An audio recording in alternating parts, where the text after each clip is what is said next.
कहानी की शुरुआत में हमें हैरिट और उसकी माँ जोना दिखाई जाती है। हैरिट लगभग 70 साल की हो चुकी थी और वो अब भी अपनी माँ के साथ रहती थी। उसकी माँ उसका ख्याल रखती, उसे चर्च लेके जाती, उसे खाना खिलाती, उसका ख्याल ऐसे रखती जैसे हैरिट कोई छोटी सी बच्ची है। जोना ने हैरिट के बेटे और बेटियों को उस घर से, उस शहर से दूर भेज दिया था। क्यों? सब्र रखिए, धीरे धीरे सब कुछ पता चलेगा। हर दिन यही होता था। जोना अपनी बेटी को सुबह चर्च ले जाती, खाना खिलाती और रात में लोरी गा के सुला देती और हमेशा उसे बस एक बात कहती कि तुम सिर्फ मेरी बेटी हो और किसी की भी नहीं, तुम सिर्फ मेरी बेटी हो और किसी की भी नहीं। हर दिन ऐसा ही होता था और हैरिट के बच्चे भी उसे कॉल करते नहीं थे, ना ही कोई उससे मिलने के लिए आता था। उसकी दादी ने बहुत कोशिश की कि उसके बच्चे उससे आके मिल ले, लेकिन हैरिट के बच्चे अपनी माँ से नफरत करते थे। क्यों?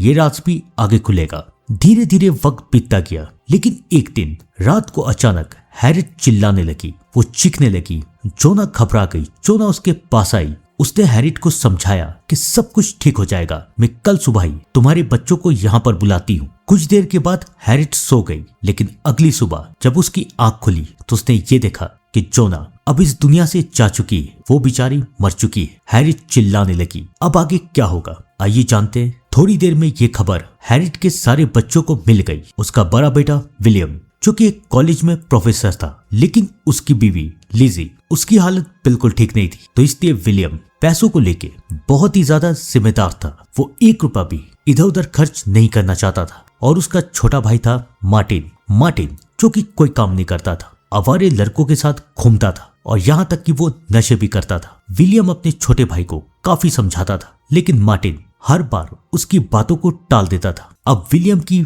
जुड़वा बहन थेरेस, जो कि काफी सदमे में थी, क्योंकि कुछ साल पहले उसकी बीवी लाडिया इस दुनिया को छोड़ के चली गई थी। उसने अपनी जान ले ली थी। लाडिया के जाने के बाद थेरेस की हालत भी बहुत बुरी थी, तो विलियम अपनी बहन को सपोर्ट करता था। विलियम ने उसे भी अपनी दादी के घर बुला लिया था। और आखिरी में बची है सबसे छोटी बहन अनिका, जो कि एक चर्च में रहती थी और वो नन बनने की तैयारी कर रही थी। लेकिन हर रात उसे एक सपना आता था और उसके सपने में एक लड़की रहती थी और उस लड़की के घर में एक शैतान आता है और लड़की उस शैतान को मारने की कोशिश करती है, लेकिन वो बेचारी उसे मार नहीं पाती। कौन बचता है, लड़की या फिर शैतान? ये बात अनिका कभी नहीं जान पाई, क्योंकि इतने में ही उसकी आंख खुल जाती और जब वो ये सपना देखती तो वो बहुत डर जाती। उसे समझ में नहीं आता कि वो क्या करे। और अब तो विलियम ने उसे बता दिया कि हमारी दादी इस दुनिया से जा चुकी है। जोना की आखिरी ख्वाहिश थी कि उसके मरने के बाद उसका अंतिम संस्कार और कोई नहीं बल्कि अनिका करे, वो भी बिल्कुल चुपचाप। अनिका ने अपनी दादी की ये बात मान ली। जब उसके भाई और बहन हॉस्पिटल में अपनी माँ के पास जा रहे थे, तब अनिका अपनी दादी का अंतिम संस्कार कर रही थी। इन सब से दूर जब विलियम, मार्टिन और थेरेस हॉस्पिटल पहुंचते हैं तो ये देखते हैं कि उनकी माँ की हालत बहुत बुरी है। उनकी माँ को वहां पर एडमिट फादर ने किया था। जोना के मरने के बाद हैरिट चिल्लाने लगी और उसे चीखता हुआ देख के सारे पड़ोसियों ने फादर को बुलाया, क्योंकि जोना और हैरिट फादर से अक्सर मिलने जाते थे। तो फादर रोजविक ने हैरिट को हॉस्पिटल में एडमिट किया और विलियम को फोन कर दिया। तीनों परेशान हैं कि आखिरकार उनकी माँ को हुआ क्या है, लेकिन उन बेचारों को पता नहीं है कि उन्हें जो न्यूज मिलेगी उन्हें सुन के उनकी दुनिया हिल जाएगी। डॉक्टर भी बहुत परेशान है। विलियम डॉक्टर से पूछता है कि उनकी माँ को क्या हुआ है। डॉक्टर उन्हें बताती है कि उनकी माँ को स्ट्रोक आया है। पहले तो डॉक्टर्स को ऐसा लग रहा था कि शायद उनकी माँ बचेगी नहीं, लेकिन जब उनका टेस्ट किया गया और टेस्ट की रिपोर्ट आई तो उस रिपोर्ट को देख के पूरा का पूरा हॉस्पिटल चौंक गया। एक 70 साल की औरत का रिपोर्ट एक 20 साल की लड़की जैसा आया है। अगर डॉक्टर्स ने हैरिट को देखा नहीं होता तो सबको यही लगता कि ये किसी 20 साल की लड़की की रिपोर्ट है। ये सुन के विलियम और बाकी सब हैरान हो जाते हैं कि आखिरकार डॉक्टर कहना क्या चाहते हैं, कि उनकी माँ बीमार है या फिर नहीं। डॉक्टर उन्हें बताते हैं कि आज तक उन्होंने कभी ऐसी रिपोर्ट नहीं देखी। उनकी माँ को कोई बीमारी नहीं है, एक भी बीमारी नहीं। यहाँ तक कि ऐसा लग रहा है कि उनकी उम्र दिन पे दिन कम होती जा रही, दिन पे दिन वो और जवान होती जा रही। अगर रिपोर्ट की माने तो अभी तुम्हारी माँ की एज सिर्फ 20 साल है। ये सुन के बाकी सब हैरान हो रहे हैं कि ये डॉक्टर क्या कह रही है। तब डॉक्टर उन्हें समझाती है कि हम तुम्हारी माँ को एडमिट नहीं कर सकते, क्योंकि तुम्हारी माँ को तो कोई बीमारी है ही नहीं। मुझे लगता है कि शायद तुम्हारी दादी का सदमा इन्हें लगा है, इसलिए ये चिल्लाते हुए बेहोश हो गई। तुम लोगों को इनका ख्याल रखना चाहिए। लेकिन विलियम, थ्रिस और मार्टिन ये करने को तैयार नहीं है। वो डॉक्टर को बताते कि हमारा रिश्ता हमारी माँ के साथ बिल्कुल सही नहीं है, क्योंकि हमारी माँ ने जिससे शादी की थी, यानी कि हमारे पिता, वो बिल्कुल भी अच्छे इंसान नहीं थे। तो बचपन से ना हमारे पिता ने और ना हमारी माँ ने किसी ने हमारा ख्याल नहीं रखा। सिर्फ हमारी दादी थी जिन्होंने हमें पढ़ने के लिए और काम करने के लिए बाहर भेजा, वरना हमारा आज कुछ नहीं होता।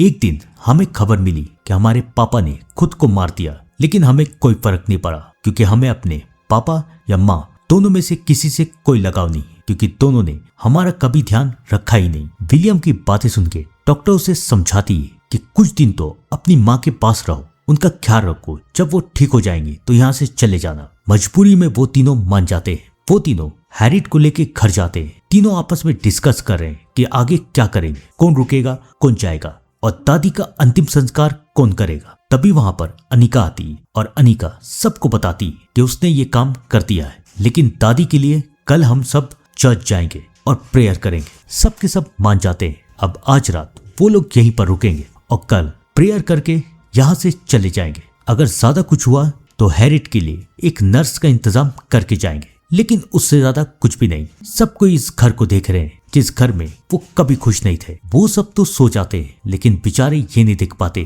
कि आज इतने सालों के बाद हैरिट अपने कमरे में अकेली है और शायद कुछ ऐसा होने वाला है जो इन सब की जिंदगियों को बदल देगा। खैर, अगली सुबह वो अपनी माँ को लेके चर्च जाते हैं, जहाँ पर फादर रोजविक इन सब का इंतजार करे। लेकिन जैसे ही हैरिट चर्च के दरवाजे के पास पहुंचती है, वो चिल्लाने लगती है, चीखने लगती है। किसी को समझ में नहीं आ रहा कि हैरिट ऐसा क्यों कर रही है। मजबूरी में आके वो लोग उन्हें लेके हॉस्पिटल जाते हैं। डॉक्टर्स एक बार फिर से हैरिट का चेकअप करते हैं, लेकिन इस बार भी कुछ नहीं निकलता और टेस्ट की रिपोर्ट पहले जैसी आती है। याद है ना, 20 साल डॉक्टर्स कुछ साबित ही नहीं कर पा रहे कि हैरिट को हुआ क्या है। हार पछता के डॉक्टर्स यही कहते हैं कि शायद इन्हें सदमा लगा है। वो लोग हैरिट को हॉस्पिटल में भी एडमिट नहीं कर सकते, क्योंकि हैरिट को तो कोई बीमारी है ही नहीं। विलियम को समझ में नहीं आ रहा कि वो लोग क्या करे। ना हॉस्पिटल वाले उनकी बात समझ रहे हैं और ना वो अपनी माँ को अकेले घर में छोड़ के रह सकते हैं। डॉक्टर्स विलियम को फिर समझाती है कि कुछ दिन तो अपनी माँ के साथ रहो,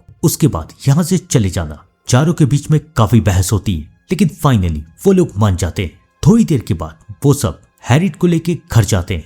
अब सबको ये फैसला कर रहे हैं कि आज रात माँ के साथ कौन रुकेगा। लेकिन इससे पहले वो लोग फैसला कर पाते, अचानक से हैरिट उठती है और अपनी बेटी ट्रिसा के कान में कुछ बोलती है और फिर वो बेहोश हो जाती है। अपनी माँ की ये बात सुन के ट्रिसा को बहुत गुस्सा आ रहा है और सबको ये जानना चाहते हैं कि आखिर माँ ने ट्रिसा के कान में क्या बोला। सब कोई उस कमरे से बाहर निकलते हैं। विलियम ट्रिसा से बार बार पूछ रहा है कि माँ ने तुम्हें क्या कहा। तब ट्रिसा गुस्से में विलियम के पास आती है और उससे पूछती है कि क्या कोई ऐसी बात है जो तुम मुझे बताना चाहते हो? क्या तुमने कभी मेरे साथ कुछ बुरा किया है? विलियम शायद समझ चुका था कि ट्रिसा क्या कह रही और मार्टिन भी, लेकिन विलियम अनजान बनने का नाटक करता है। तब ट्रिसा विलियम को बताती है कि माँ ने मुझसे कहा है कि तुम्हारा और मेरी बीवी लादिया का अफेयर था और तुम दोनों मुझे मिलके धोखा दे रहे थे। क्या ये सच है? पहले तो विलियम इनकार करता है, लेकिन ट्रिसा के काफी बोलने के बाद, उन दोनों की काफी बहस होने के बाद आखिरकार विलियम मान जाता है कि उसका और लादिया का अफेयर था। विलियम ट्रिसा को बताता है कि सबसे पहले वो लादिया से मिला था जब उसकी जिंदगी में ट्रिसा कहीं थी ही नहीं। वो और लादिया एक दूसरे से प्यार करते थे, लेकिन फिर ट्रिसा बीच में आई और लादिया ने ट्रिसा से शादी कर ली। शादी के कुछ दिनों के बाद लादिया को अपनी गलती का एहसास हो गया और वो वापस से विलियम की जिंदगी में आना चाहती थी। ये सुन के ट्रिसा को बहुत गुस्सा आता है। वो अपने भाई को भला बुरा कह रही है कि तुम ऐसा कैसे कर सकते हो। अब तो मुझे शक हो रहा है कि शायद तुमने ही मेरी बीवी को मारा है और सबके सामने ऐसा लगा कि उसने अपनी जान ली। तुमने ही ऐसा किया ना, तुमने ही ऐसा किया ना। ट्रिसा और विलियम के बीच में बहुत बहस हो रही है। मार्टिन भी दोनों को समझाने की कोशिश कर रहा है, लेकिन दोनों मार्टिन की बात सुनने को तैयार ही नहीं। दोनों के बीच में झगड़ा हो रहा है, लेकिन तभी हैरिट की चिल्लाने की आवाज आती है। ये सुन के चारों के चारों चौंक जाते हैं। सब कोई हैरिट के कमरे में जाते हैं, लेकिन अब हैरिट अपने बेड पे नहीं है। वो खिड़की के पास बैठी हुई है, लेकिन वो हैरिट लग नहीं रही। वो अपने बच्चों को देखती है और कहती है, आ गए तुम लोग तो यही चाहते हो ना कि मैं मर जाऊं और ये घर और मेरी प्रॉपर्टी तुम्हारे नाम हो जाए। ऐसा कभी नहीं होगा और खास करके तुम तीनों, मैं अपनी एक फूटी कौड़ी भी तुम तीनों को नहीं दूंगी। तुम्हें पता है अनिका, तुम्हारे भाई और बहन यानी कि विलियम, मार्टिन और ट्रिश ने क्या किया है? तुम्हें नहीं पता होगा, तुम सबसे छोटी हो ना। मैं बताती हूँ। इन तीनों ने मिलके तुम्हारे पापा को, अपने पापा को मारा है और उसके बाद सारे सबूत मिटा दिए ताकि सबको ये लगे कि तुम्हारे पापा ने अपनी जान ली है। ये सच सुन के अनिका चौंक जाती है कि उसके भाई और बहन ऐसा कैसे कर सकते हैं, और विलियम, मार्टिन और थ्रिस डर जाते हैं। विलियम अपनी माँ को चुप रहने के लिए कहता है, लेकिन हैरिट कहती है कि मैं ये राज जाके पुलिस को बता दूंगी और उसके बाद तुम्हें पता है ना तुम लोगों के साथ क्या होगा। ये सुन के विलियम को गुस्सा आ जाता है। वो चिल्लाने लगता है कि आपकी बात का यकीन कौन करेगा, आपकी बात कोई नहीं मानेगा, सब कोई को ये लगेगा कि आप बीमार हो, आप कुछ नहीं कर सकती। और फिर हैरिट हंसती है और कहती है, तुम्हें सच में जानना है मैं क्या कर सकती हूँ, तो देखो। और फिर हैरिट खिड़की से कूद जाती है। सब कोई खिड़की के पास भाग के आते हैं। सबको ये लगता है कि शायद हैरिट मर चुकी है,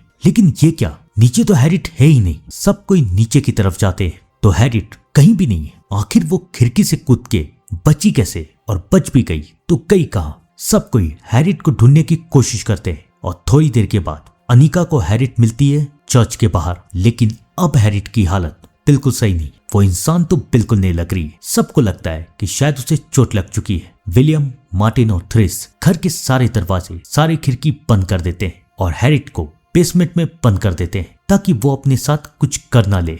बाकी सबको तो ये लग रहा था कि हैरिट बीमार है, लेकिन बार बार अनिका को कुछ अजीब लग रहा था। उसे बार बार ऐसा लग रहा था कि हैरिट के ऊपर किसी शैतान ने अपना कब्जा किया है। वही शैतान जो कि बार बार उसके सपनों में आता है। तंग आके वो फादर रोजविक को बुला लेती है। जब फादर उनके घर आते हैं तो विलियम को बहुत गुस्सा आता है कि ये कैसी बेवकूफी बातों में अनिका यकीन करी। लेकिन अनिका सबको समझाती कि सोचो, माँ की रिपोर्ट 20 साल की लड़की जैसी कैसे लग रही है, और माँ इतनी ऊंचाई से खिड़की से कूदने के बाद भी वहां से गायब कैसे हो गई। अनिका की बात सुन के मार्टिन और थ्रिस को डर लग रहा है, लेकिन विलियम अभी भी तैयार नहीं है। काफी समझाने के बाद विलियम मान जाता है, लेकिन अब क्या होगा। फादर रोजविक सबको समझाते हैं कि पहले मुझे चेक करना होगा कि तुम्हारी माँ कैसी है, क्योंकि एक्सोर्सिज्म करना कोई आसान बात नहीं है। पहले मुझे प्रूफ करना होगा कि तुम्हारी माँ के ऊपर एक शैतान ने अपना कब्जा किया है। अनिका फादर को लेके बेसमेंट की तरफ जाती है, जहां पर हैरिट हंस रही है और कहती है, आ गया फादर, आपको क्या लगता है आप हैरिट को बचा लेंगे? अनिका और फादर दोनों समझ जाते हैं कि ये इंसान तो नहीं है। कौन है ये? वो शैतान। अनिका और फादर से कहता है कि मुझे आज तक जोना ने रोक के रखा था, लेकिन जोना के मरने के बाद मैं आजाद हो चुका हूँ और अब मैं किसी को नहीं छोड़ूंगा, मैं सबको मार दूंगा। ये देख के हैरिट और अनिका दोनों डर जाते हैं। फादर अनिका से वादा करता है कि वो सबूत जाके सबको दिखाएगा और उसके बाद यहाँ पर वापस आएगा। लेकिन जाने से पहले फादर एक सच अनिका को बताता है कि मैं तुम्हारे पिता को बचपन से जानता था। तुम्हारे पिता एक बहुत ही अच्छे इंसान थे, वो सबका ख्याल रखते थे, सबसे प्यार करते थे। लेकिन जब से वो तुम्हारी माँ से मिले वो बदल गए। तब से ही मुझे तुम्हारी माँ के ऊपर शक है। तुम्हारी माँ के ऊपर शैतानी साया आज से नहीं बल्कि बहुत पहले से है। तुम्हारे पिता से मिलने से पहले जोना ने उस शैतान को रोक के रखा था, लेकिन अब जोना के जाने के बाद वो शैतान आजाद हो चुका है और अब हमें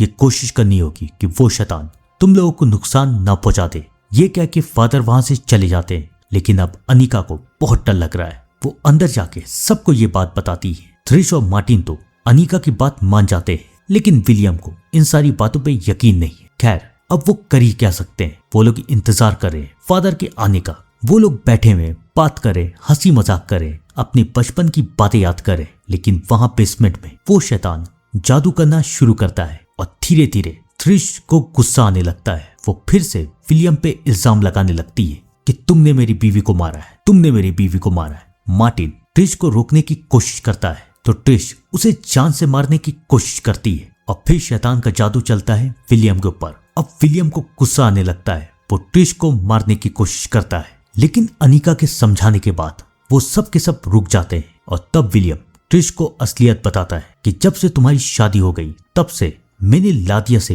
प्यार करना छोड़ दिया। लादिया मेरे पास आई थी, वो मेरे साथ कहीं दूर जाना चाहती थी तुम्हें छोड़ के, लेकिन मैंने मना कर दिया। इसी बात का गम था उसे, इसलिए उसने अपनी जान दे दी। विलियम ने अपनी बहन को सच बता दिया। लेकिन ये सब क्या हो रहा था? ये लोग एक दूसरे को क्यों मारना चाहते थे? अब बारी अनिका की थी सारा सच बताने की। अनिका बताती है कि तुम लोगों के घर से जाने के बाद जब मैं, दादी और माँ घर में अकेले थे, तब दादी ने मुझे रुकने के लिए कहा था, जाने के लिए नहीं। उन्होंने मुझे सारा सच बताया कि दादी कुछ लोगों के साथ काम करती थी और वो लोग कोई मामूली नहीं थे, बल्कि एक कल्ट का हिस्सा थे जो कि शैतान की पूजा करते थे, और दादी भी उस कल्ट का हिस्सा थी। लेकिन धीरे धीरे दादी को एहसास हुआ कि वो गलत करी, तो उन्होंने वहां से निकलने की कोशिश की और उस कल्ट को खत्म करने की। लेकिन जब ये बात उस शैतान को पता चली तो शैतान दादी को मारने के लिए उनके घर आया। काफी कोशिशों के बाद दादी तो बच गई और शैतान का पूरा कल्ट खत्म हो गया। लेकिन उस कल्ट में किसी का एक बच्चा था जो कि अकेला रह गया और दादी ने उसे अडॉप्ट कर लिया, और वो और कोई नहीं बल्कि हमारी माँ हैरिट थी। याद है ना वो लड़की जो कि हर बार अनिका के सपने में आती थी? वो और कोई नहीं बल्कि जोना थी। उसकी दादी जोना को पता था कि वो ज्यादा दिन तक जिंदा नहीं रहेगी, तो इसलिए वो चाहती थी कि उसके जाने के बाद अनिका हैरिट का ख्याल रखे। लेकिन अनिका ने मना कर दिया। अनिका उस घर से तो चली गई, लेकिन हर दिन उसे जोना की कही गई बात याद आती, उसका सपना आता। और आज जो हैरिट की हालत है वो सिर्फ अनिका की वजह से है, क्योंकि अगर उसने जोना की बात मान लेती और वो हैरिट का ख्याल रखती तो कभी भी शैतान हैरिट के ऊपर हावी नहीं होता। अब सबके सामने पूरा सच आ चुका था। विलियम को भी अब सारी बातों पे यकीन था। वो लोग फैसला करते हैं कि अब एक ही चारा है कि हमें हैरिट को मारना पड़ेगा, नहीं तो ये शैतान हम सबको मार देगा। अनिका सबको रोकने की कोशिश करते हैं, लेकिन वो तीनों अब इसके लिए तैयार नहीं है। वो तीनों बेसमेंट में जाते हैं, लेकिन ये क्या, हैरिट वहां से जा चुकी है। सब कोई डर जाते हैं। विलियम सबको समझा रहा है कि जाओ इधर उधर जाके ढूंढो कहाँ है वो, लेकिन अब मार्टिन ये सब नहीं करना चाहता। वो ये फैसला करता है कि वो पुलिस के पास जाएगा और सब कुछ बता देगा। विलियम मार्टिन को रोकने की कोशिश करता है। दोनों में छीना झपटी होती है और गोली चलती है, और ये गोली विलियम और ट्रिस को लग जाती है और दोनों के दोनों मर जाते हैं। मार्टिन ये सब बर्दाश्त नहीं कर पाता और वो अपने आप को मार देता है। तीनों खत्म हो चुके हैं, अब सिर्फ अनिका बाकी है और पूरे घर में शैतान की हंसी गूंज रही है। वो समझ जाती है कि वो शैतान उसे मारना चाहता है, लेकिन इससे पहले वो शैतान कुछ कर पाता, वहां पर फादर आ जाते हैं और फादर अनिका को बताते हैं कि मरने से पहले जोना ने मुझे एक लेटर दिया था। उस लेटर में ये लिखा था कि उसने सालों से अपनी बेटी को शैतान से बचा के रखा है। अगर जो हैरिट से प्यार करता है वो हर रोज हैरिट के लिए प्रेयर करे तो ये शैतान कभी भी हैरिट के ऊपर कब्जा नहीं कर पाएगा। पहले ये काम जोना करती थी, लेकिन अब जोना के जाने के बाद ये काम अनिका कर सकती है, क्योंकि उसे पता है कि अनिका हैरिट से सच्चे दिल से प्यार करती है। फादर अनिका को प्रेयर देते हैं, लेकिन इससे पहले अनिका कुछ सोच पाती वो शैतान फादर को भी मार देता है। वो पूरी तरीके से हैरिट के ऊपर अपना कब्जा कर चुका है और अब वो अनिका को मारने जा रहा है। अनिका को समझ में नहीं आता कि वो क्या करे। क्या वो गोली चलाते? लेकिन ऐसा करने से उसकी माँ भी मर सकती है। और तब अनिका फैसला करती है कि वो अपनी दादी की बात मानेगी। वो प्रेयर करना शुरू करती है और धीरे धीरे वो शैतान कमजोर हो जाता है। अनिका ने अपनी माँ को बचा लिया, लेकिन अब उसे अपनी माँ के साथ ही रहना पड़ेगा, वरना वो शैतान उसकी माँ पे कभी भी कब्जा कर सकता है। और अब अनिका ये कहती है कि आप सिर्फ मेरी माँ हो, आप सिर्फ मेरी हो और किसी की नहीं। यहाँ पर होती ये कहानी खत्म, लेकिन मुझे लगता है कि इसका पार्ट 2 भी बन सकता है। आपको क्या लगता है कमेंट में जरूर बताइएगा। तब तक के लिए thank you and good bye.